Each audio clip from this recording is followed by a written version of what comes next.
আমরা চাই দেশে বেকার সমস্যার সমাধান করতে। শুধু বিদেশেই আমাদের ছেলে মেয়েদেরকে আমরা পাঠাবো না, আমরা দেশেও দেশের যে সম্ভাবনার বিষয়গুলো আছে সেই সম্ভাবনার বিষয়গুলোকে আমরা অ্যাড্রেস করব, সেই সম্ভাবনার বিষয়গুলোকে আমরা সামনে নিয়ে এসে মানুষের কর্মসংস্থানের ব্যবস্থা করব।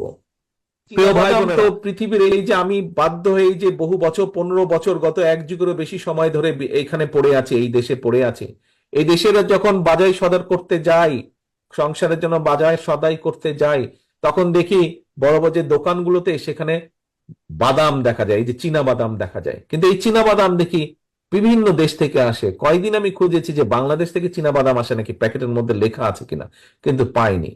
প্রিয় ভাই বোনেরা, আমরা কি চিন্তা করতে পারি না এই যে চোহালির যে চীনা বাদাম, কেন এই চীনা বাদাম শুধু চোহালি বা শুধু সিরাজগঞ্জ বা শুধু উত্তরাঞ্চলের মধ্যে সীমাবদ্ধ থাকবে?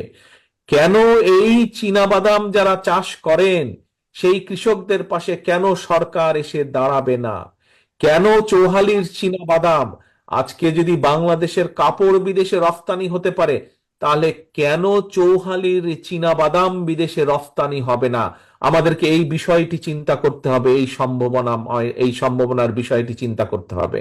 আমরা অবশ্যই পারি, আমরা যদি সকলে মিলে ঐক্যবদ্ধভাবে চেষ্টা করি, আমরা যদি পরিকল্পনা গ্রহণ করতে পারি, তাহলে চৌহালির চীনা বাদাম আমরা বিদেশে রফতানি করতে সক্ষম হব এবং সেটিকেই আমাদের লক্ষ্য সামনে নিতে হবে।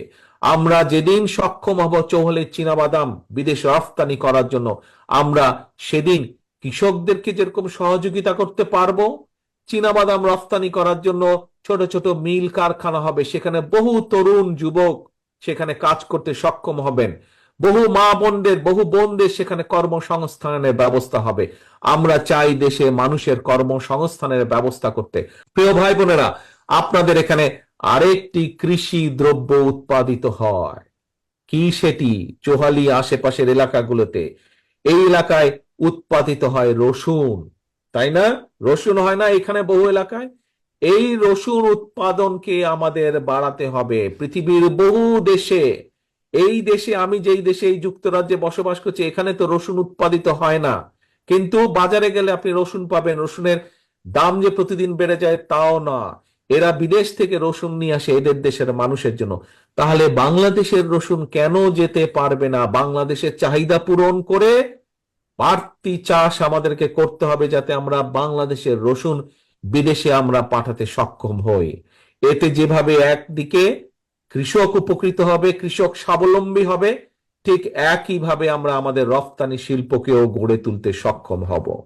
প্রিয় ভাই বোনেরা, আগে যখন এই আমার এলাকায় যেতাম, বগুড়ায় যেতাম, কখনো আগে ফেরি পার হয়ে যেতাম, যমুনা ব্রিজ হবার পরে যমুনা ব্রিজ দিয়ে পার হয়ে যেতাম, সিরাজগঞ্জ পাবনার পাশ দিয়ে যখন যেতাম, মাইলের পর মাইল একটি ফসল দেখতাম, হলুদ হয়ে থাকতো সারা মাঠ।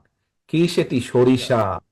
সরিষা হয় না আপনাদের এলাকায়? আশেপাশে প্রচুর সরিষা হয়।